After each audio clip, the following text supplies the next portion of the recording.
చర్చను మొదలుపెట్టవలసిందిగా కోరుతూ ముగిస్తా ఉన్నాను అధ్యక్ష. Thank you. శ్రీ జి జగదీశ్వర్ రెడ్డి గారు.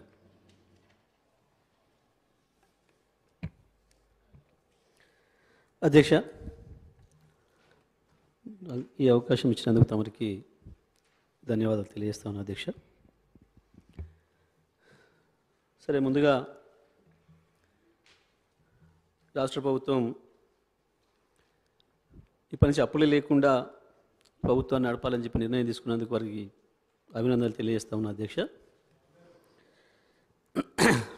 అనకపోతే ఇది మీరు చర్చ అక్కర్లేకుండే కదా అధ్యక్ష.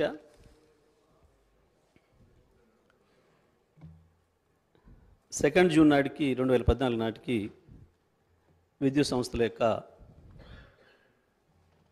ఆస్తులు అప్పుల వివరాలు కూడా మన దగ్గర ఉన్నాయి అధ్యక్ష. ఆనాటికి మన 4 విద్యుత్ సంస్థల యొక్క ఆస్తులు 44,438 కోట్ల రూపాయలు, అప్పు వచ్చి 22,423 కోట్ల రూపాయలు అధ్యక్ష. సెకండ్ జూన్ 2014 నాటికి మన విద్యుత్ సంస్థల యొక్క అప్పులు 22,423 కోట్లు, ఆస్తుల విలువ 44,433 కోట్ల అధ్యక్ష. ఇవాళ అధ్యక్ష అప్పు 81,516 కోట్లు. ఇవాళ మన విద్యుత్ సంస్థల ఆస్తుల విలువ 1,37,570 కోట్ల అధ్యక్ష. తెచ్చిన అప్పుతోని ఎక్కడే నష్టం జరగలే, ఆస్తుల్ని పెంచిన అధ్యక్ష. ఇది ఒకవైపు.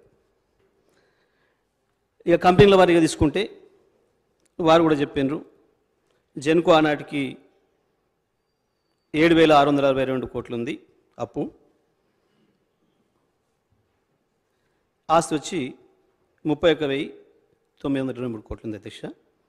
ట్రాన్స్కో అప్పు 2,411 కోట్లు, ఆస్తి 10,136 కోట్లు. ఎస్పీడీసీఎల్ అప్పు 8,213 కోట్లు, ఆస్తి 24,000 కోట్లు. ఎన్పీడీసీఎల్ 4,137 కోట్లు అప్పు, 15 కోట్ల ఆస్తి అధ్యక్ష. ఇది స్పష్టంగా ఉన్నాయి అధ్యక్ష, అందులో సందేహం ఏం లేదు సార్. అయితే విద్యుత్ పరిస్థితి ఏందనేది ఒకసారి చూసుకోవాలి అధ్యక్ష.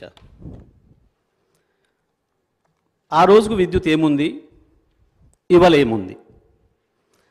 ఇవాళ భారతదేశం మొత్తంలో అన్ని రాష్ట్రాలు కలుపుకుంటే, అన్ని రాష్ట్రాలు 24 గంటల విద్యుత్తును అన్ని రంగాల వినియోగదారులకు అందించిన ఏకైక రాష్ట్రం తెలంగాణ రాష్ట్రం మాత్రమే అధ్యక్ష. ఈ రోజుకు కూడా